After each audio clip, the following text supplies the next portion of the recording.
perempuan. Tisu. Hey guys, ada 5 benda yang lelaki buat boleh buat perempuan suka dekat lelaki tu. Yang pertama, korang kena bawa tisu dengan korang. Kenapa kena bawa tisu? Korang kena tahu perempuan pergi mana-mana diorang perlu tisu. Pergi toilet nak tisu, makan nak tisu, semua benda nak tisu gang. So bila korang ada tisu, confirm lah kan perempuan tu macam dia ni penyelamat saya. Orang lelaki ni kena berkawan dengan kawan perempuan tu. Perempuan, tisu.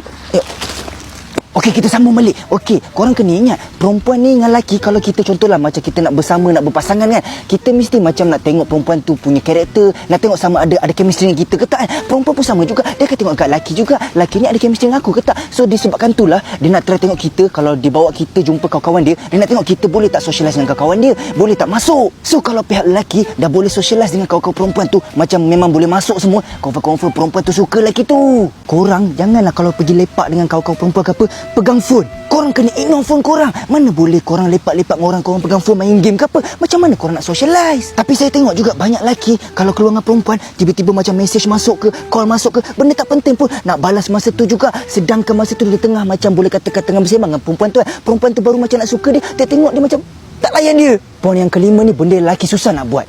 Pandang mata perempuan tu bila bercakap. Bila kita tengah bersembang dengan perempuan ni, kita tahu dia cantik, tapi kita macam kadang-kadang segan nak tengok dia lama-lama. Tapi tak boleh, kita kena lawan. Kita kena tunjuk berani, kita kena tunjuk confident. Sebab perempuan tu pun dia akan tengok kita juga. Kalau dia tengok juga mata kita ni pandang mana. Korang kena tahu, eye contact ni adalah satu communication, macam boleh katakan communication yang macam batin lah. Orang tak nampak, tapi dia sebenarnya communication yang sebab korang kena ingat, mata ni kadang-kadang communication mata ni lagi bagus dan lagi berhasil daripada communication mulut.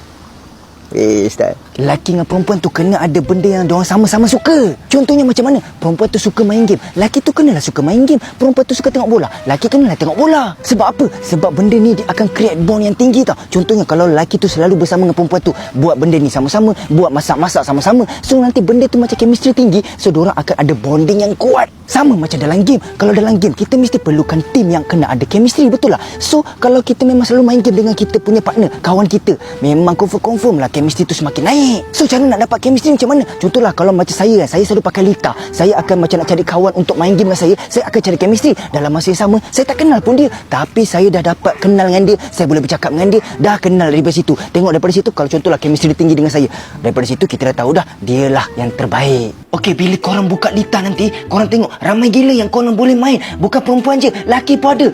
Korang kena pandai cari je. Lepas tu kalau korang nak tengok berdasar daripada game pun boleh. Korang tengok banyak gila game yang korang boleh main dekat Lita ni. Kepada sesiapa yang berminat untuk masuk Lita ni, tekan link dekat bio saya tu. So bagi saya, korang ajak kawan-kawan korang pergi main Lita. Try tengok